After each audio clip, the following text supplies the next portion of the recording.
ভাৰতৰ ৰেলৰ ডবা নিৰ্মাণ কৰা অন্যতম কাৰখানা চেন্নাই ICFত প্ৰতিদিন টাইমৰ সাংবাদিক ডবা নিৰ্মাণ কৰা কাৰখানাটোত উপস্থিত হৈছে প্ৰতিদিন টাইম বন্দে ভাৰত এক্সপ্ৰেছৰ ডবাসমূহৰ নিৰ্মাণ কাৰ্য অবিৰত গতিত চলি আছে চেন্নাই ICFত PIBৰ উদ্যোগত চেন্নাই ICFত উপস্থিত হয় 12জনীয়া অসমৰ সাংবাদিকৰ দল সাংবাদিকসকলক কাৰখানাটোত ডবা নিৰ্মাণ সম্পৰ্কত অৱগত কৰোৱা হয় কেৱল প্ৰক্ৰিয়াৰ মাজেৰে চেন্নাই ICFত এমাহত প্ৰায় 100খন বন্দে ভাৰত এক্সপ্ৰেছৰ ডবা তৈয়াৰ কৰা হয় এই মুহূৰ্তত চেন্নাইৰ সেই পৰিৱেশটো জানিব বিচাৰি বন্দে ভাৰত এক্সপ্ৰেছত সতীৰ্থ সাংবাদিক জ্যেষ্ঠ সাংবাদিক প্ৰতিদিন টাইমৰ পাৰ্থপ্ৰতিম বৰুৱা উপস্থিত হৈছেগৈ এই মুহূৰ্তত সেই পৰিৱেশটো আপোনাৰ জৰিয়তে বিতং ৰূপত জানিব বিচাৰিম ICF চেন্নাইত কেনেদৰে বন্দে ভাৰত তৈয়াৰ কৰা হয় নিৰ্মাণ কৰা হয় সেই আমি আপোনালোকক দেখুৱাই আছোঁ আৰু বিভিন্ন প্ৰক্ৰিয়াৰ মাজেৰে বন্দে ভাৰতৰ যিসমূহ ডবা বা যিখন ফাৰ্ষ্ট তৈয়াৰ কৰা হয় ICF যি চেন্নাই আছে সেই চেন্নাইত প্ৰায় 80ৰ পৰা 100খন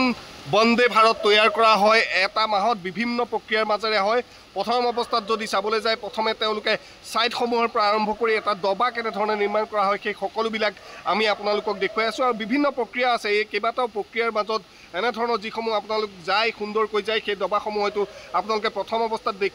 দেখা নাই গতিকে আমি দেখুৱাবলৈ চেষ্টা কৰিছোঁ বৰ্তমান মুহূৰ্তত যদি এনেধৰণৰ যিসমূহ বন্দে ভাৰতৰ ডবা সেই ডবাসমূহত ৰং কৰি থকা হৈছে ভিতৰত কেনেধৰণৰ কি ব্যৱস্থা থাকে কেনেধৰণে ইঞ্জিনিয়াৰসকলে কাম কৰে কেনেধৰণে শ্ৰমিকসকলে কাম কৰে এই যে ICF চেন্নাই আছে প্ৰায় 95.23 হেক্টৰ যি মাটি আছে সেই বৃহৎ এলেকাজুৰি এই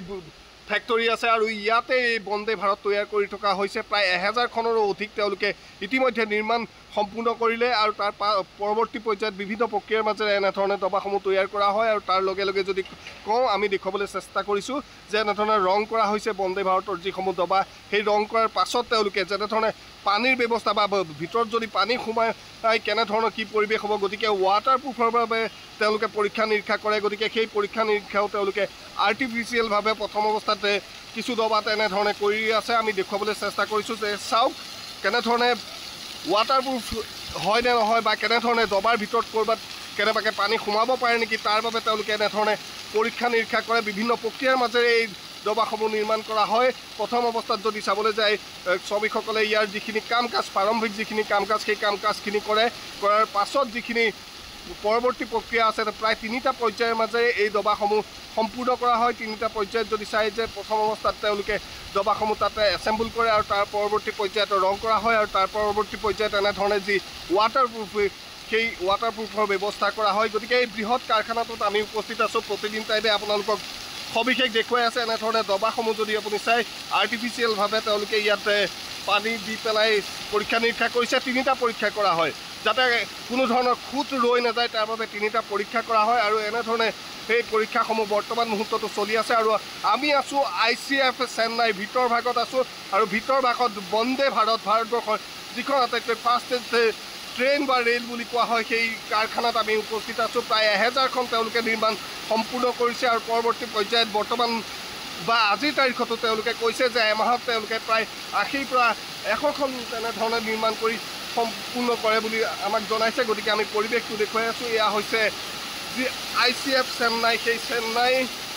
যি পৰিৱেশ সেই পৰিৱেশসমূহ আমি দেখুৱাই আছোঁ যে চাওক এক বৃহৎ যিটো কাৰখানা সেই কাৰখানা আছে বন্দে ভাৰতকে ধৰি ৰেলৱে যিখিনি এছেম্বল হয় সেই সকলোবিলাক আছে ইয়াত যিসকল কৰ্মচাৰী আছে সেই কৰ্মচাৰী সকলো আছে গতিকে আমি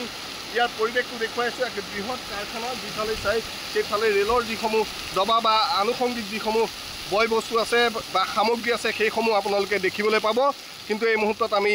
ৰেলৰ যিখিনি মূল ব্যৱস্থা কেনেধৰণে ডবা ইয়ালৈ অনা হয় ডবা তৈয়াৰ কৰা হয় বন্দে ভাৰতৰ সেই গোটেই কথাখিনি আমি আপোনালোকক জনাৰ চেষ্টা কৰিছোঁ আমিও জনাৰ চেষ্টা কৰিছোঁ আৰু আপোনালোককো দেখুওৱাৰ চেষ্টা কৰিছোঁ যে দেশৰ যি 3টা ICF আছে তাৰ ভিতৰত অন্যতম হৈছে চেন্নাই ICF আৰু সেই ICFত কেনেধৰণে ডবাসমূহ নিৰ্মাণ কৰা হয় কেনেধৰণে গোটেই কামখিনি কৰা হয় সেইবিলাক আমি আপোনালোকক দেখুৱাবলৈ চেষ্টা কৰিছোঁ যে চাওক এনেধৰণে কিছুমানৰ ৰং কৰা হৈছে কিছুমানত কৰা নাই বা ভিতৰৰ যিখিনি কাম কাজ সেই কাম কাজো চলি আছে গতিকে আমি সেই সকলোবিলাক আপোনালোকক দেখুৱাবলৈ চেষ্টা কৰিছোঁ আৰু যিখিনি টেকনিকেল পাৰ্ট আছে ইয়াত ইঞ্জিনিয়াৰসকল জড়িত হৈ আছে ইয়াত শ্ৰমিকসকল জড়িত হৈ আছে ৰেলৱে যিখিনি কাম কৰ্মচাৰী আছে তেওঁলোক জড়িত হৈ আছে গতিকে একে বৃহৎ কাৰখানা সেই কাৰখানাটোৰ ভিতৰ ভাগৰ আমি পৰিৱেশ আপোনালোকক দেখুৱাই আছোঁ এয়া হৈছে চেন্নাই যি ICF আছে সেই ICFৰ পৰিৱেশ ভিতৰ ভাগৰ প্ৰত্যেকটো স্থানতে দেখিব এনেধৰণৰ এয়া হয়তো কেবুলিং কৰি থকা হৈছে কিছুমান দবাত এইটো কেবুলিং কৰি থকা হৈছে আৰু কিছুমানত ধৰক তলৰ অংশ নিৰ্মাণ কৰি থকা হৈছে আৰু প্ৰত্যেকখন আমি দবা দেখুৱাবলৈ চেষ্টা কৰিম যে কেনেধৰণে আপোনাৰ হয়তো প্ৰাৰম্ভিক অৱস্থাত দেখা পোৱা নাযাব এনেধৰণে ভিতৰ ভাগৰ যিখিনি ব্যৱস্থা সেই ব্যৱস্থাখিনি ইঞ্জিনৰ ব্যৱস্থাৰ পৰা আৰম্ভ কৰি সকলোবিলাক এনেধৰণে সাজু কৰি তোলা হৈছে আৰু পাৰ্থপ্ৰতিম বৰুৱা এই মুহূৰ্তত আপোনাক ধন্যবাদ জনাইছোঁ আপুনি চেন্নাইৰ পৰা বন্দে ভাৰত এক্সপ্ৰেছৰ সবিশেষ তৈয়াৰ প্ৰক্ৰিয়াৰ দৃশ্যাৱলী দেখুৱালে আৰু এনেধৰণেই আচলতে নিৰ্মাণ কাৰ্য বৰ্তমান সময়ছোৱাত চলি আছে অবিৰত গতিত চলি আছে বন্দে ভাৰত এক্সপ্ৰেছৰ ডবা নিৰ্মাণ কাৰ্য